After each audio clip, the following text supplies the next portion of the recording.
What's up, beautiful people? Today we're going to be checking out AOC to UFO Whistleblowers.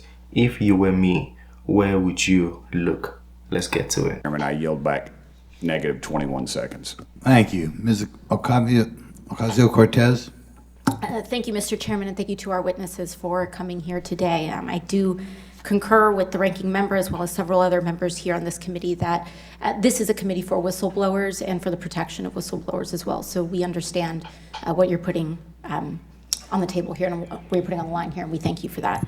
Mr. Grush, you sat on the Unidentified Anomalous Phenomenon Task Force created in the 2020 NDAA, correct? Yes. There have been some things that have been mentioned here during this hearing that I wanted to pick up on. Mr. Graves, you mentioned specifically during the answers to one of your questions, you named Boeing contractors being engaged in an incident regarding this red cube about a football field wide. I was wondering if you could speak a little bit about the interaction, or Mr. Grush, either of you, the interactions between defense contractor companies and any UAP-related programs or activities. Mm-hmm. So I'll just say that the information about the contractor himself were provided by a witness, and I have no particular detail in that relationship. Mr. Grush? The kind of general unclassed wave tops, certainly the contractors, are the metal benders, so to speak. They're the ones actually doing specific performance on government contracts. Are they required to issue any disclosure regarding UAP sightings, or do they engage in any reporting around this? In terms of the contractors, Yes. Not that I'm aware of. They do not.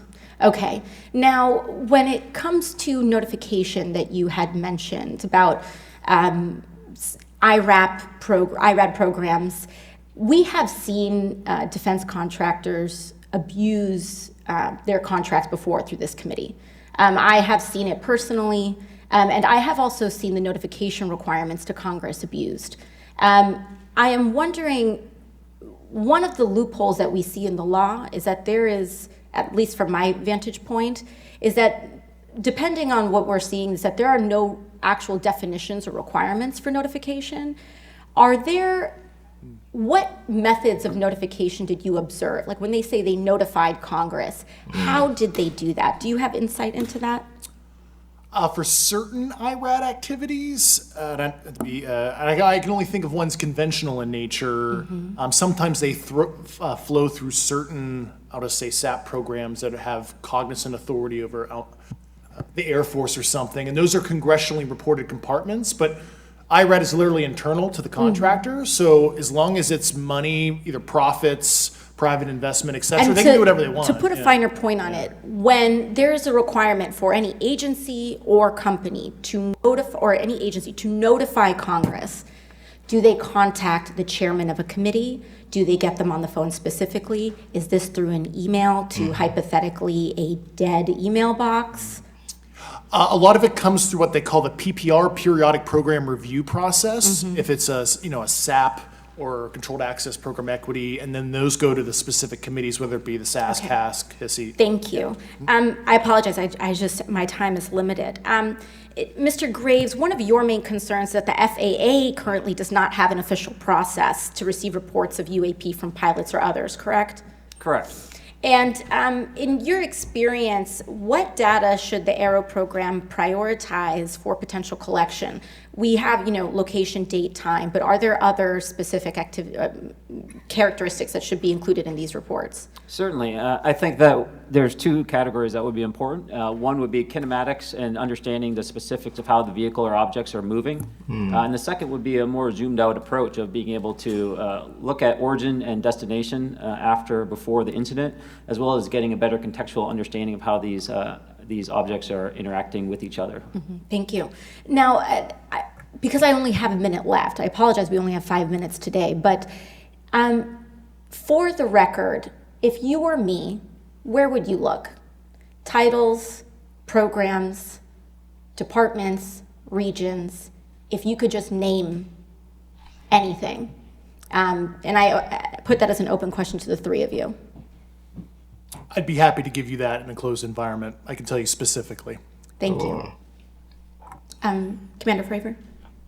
When you say where would you... And I've told people that you have to know where to look. They're not going to divulge it to you because of the classification levels. But if you know where to look and who to talk to, which is exactly where Mr. Grush can point you, then you have them. Okay. Mr. Graves? I was an operator, so I was depending on folks like Mr. Garage to do that homework. Okay. Yeah, where would you Thank you very look? much. I yield back to the chair. Is it where would you look to find the UAPs, the movements, the interaction with aliens? Like, what exactly is she asking there when she said, if you were me, where would you look? I think it was clips from this hearing where one of them spoke about the remains of aliens from a crash that had happened. And people were, sharing their thoughts and their insights on that one. So does it mean there's a place where, or maybe a location or a certain way you can find out what is happening and where aliens are, or where, I don't know, UAPs and their events, where it's occurring? Is that what they're asking? That's quite scary. Why would they hide this thing from people then? There was a sighting that said this craft can go from a position to 70,000 kilometers in seconds. Like, pop, poof, in seconds. And when they say all these things, we just think it's a joke, because how can a craft move from one position to 70,000 feet in a few seconds? It doesn't sound possible. But now that they are whistleblowing and saying they can find it, or they can show you how to find it, it's quite scary. I went hiking in a place called Whistler one time, and then I met this woman. This woman said, I can swear. I thought she was joking. So you can climb up the gondola if you know where Whistler is. You can get up the gondola, and then there's like a 1 hour or 2 hour hike if you want to go to the top. And then there's like a river or like a lake up there when you get there. And then we're going up there with this woman. She said, I can swear I saw a UFO here. She was so sure. And this is not a young person. We had a long conversation before she even mentioned that. And it didn't seem to me like she was somebody who was lying or somebody who was trying to make things up. She said she was explaining how it felt and what she saw, the whole vision and everything. And I'm just like, nah. It's one of those stories, but now that I kind of feel like I believe her now.